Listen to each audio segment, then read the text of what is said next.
Welcome to Conversations Live. For more than a decade, we've brought you the best in books, entertainment, and current events. When the movers and shakers of the world have something to say to you, they say it to us first. Now, here's your host, Cyrus Webb. And welcome back, everyone, to Conversations Live. I'm your host, Cyrus Webb. Glad you all could join us once again. You all know I've talked about over the years about how words have really meant so much to me and the power that they've had in my own life. Our next guest has definitely been able to learn that for herself, and she's been able to share that now with the world. We're excited to welcome Mary L. McCarthy to our program. She's the author of the new book, Journaling Power, How to Create the Happy, Healthy Life You Want to Live. Mary, hello to you, and welcome to the program. Thank you, Cyrus. Good to meet you. Mary, this is a really exciting book for me. What has it been like for you, Mary, to not only to share your own journey with others, as you've done in this book, but also to allow them to know what's possible for them through the power of words? It's been very interesting. I would say probably in a lot of ways mind-blowing for people. There's just something magical, mysterious about the process because it connects you with your brain, and it's really an entryway into themselves. What's in their thoughts, their minds, the words that they use, their behavior, and there's something that they can play with, they can examine, and that they can really understand how they really have the power to really manage their thoughts and really choose the words that they need to use, but definitely by them choosing and being more aware of the words that they use, how they can achieve more goals, have better interactions. It's just a fantastically empowering experience.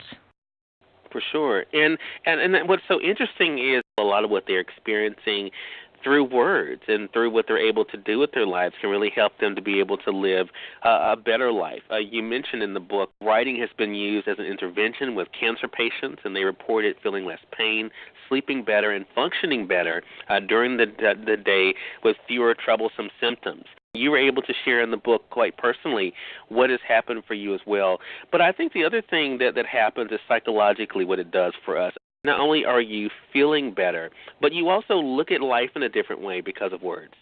Oh, absolutely. And I think it's because of the words that I choose to use with myself.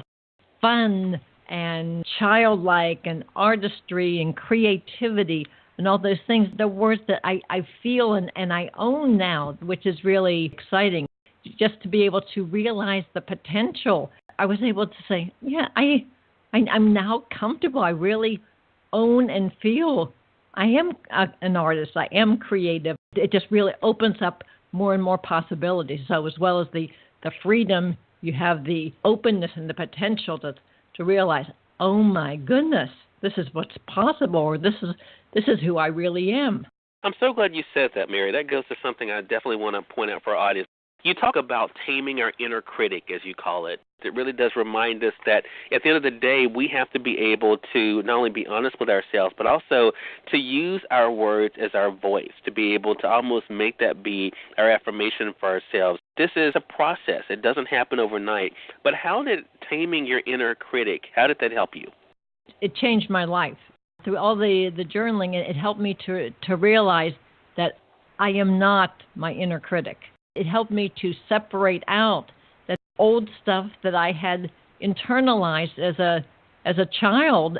I was able to realize that we create our inner critics based on infinite sponges. As children, we just suck in everything. And talking about journaling as being a process gives you the insights that, oh, that's where that came from. And I think, too, the inner critic, it was one of these things for me personally. We create the worst-case scenario. I was in a writing course once, and the teacher said, I think your inner critic is going to win the Academy Award for inner critics. But I think the exciting thing is to realize that we created him or her based on our best intentions. But now, as adults, it's about managing, about taming. I think it's a whole way of behaving towards yourself. You talk about this in a really bold way. I want to actually read a bit of what you say, Mary, from the book when it comes to this inner critic and what we can do. You say this, So give yourself permission to speak out and find your niche in the world. Don't allow your inner critic to stand in your way. He will berate you and attack you with guilt for giving yourself the time and space to focus on your dreams. You may hear the same old script going round and round in your head, once again saying, don't draw attention to yourself. Who are you to make a statement? Don't give your opinions because no one is interested. Keep quiet and don't rock the boat. Whenever you feel guilty for stepping out in the new direction or feel inferior to the challenge ahead, you can be sure that the inner critic is whispering in your ear. Take authority over his lies and threats and reply to him firmly. Nothing bad will happen if I express my true self. Good things are going to happen to me as I step out in faith and follow my passion, and that is exactly what you've been able to see. Mary, you've been able to gather a tribe of individuals who have been able to discover the same thing. We're able to hear from them, even in the book, about how journaling has helped them. What has that been like for you to see how that platform has been able to be a place of encouragement, but also positive energy that's spreading? Oh, it excites me to no end.